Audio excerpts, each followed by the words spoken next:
Des véhicules calcinés dans le village de Fandakoumia, près de Jénine, en Cisjordanie occupée. Les stigmates de l'attaque de colons israéliens survenue dans la nuit de samedi à dimanche. Plusieurs maisons ont été dégradées, celle-ci est entièrement détruite.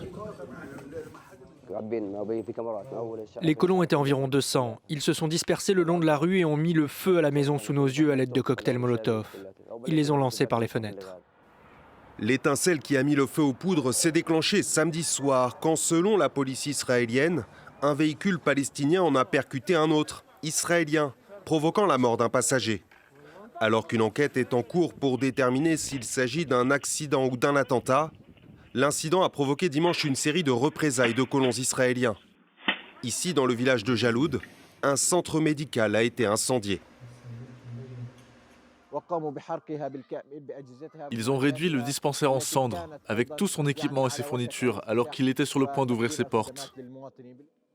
Si les forces de sécurité israéliennes disent continuer à agir pour maintenir la sécurité des résidents, ici les habitants s'inquiètent de la montée des violences de la part des colons en Cisjordanie occupée. Depuis le début de l'année, notre village en est à sa 3e attaque.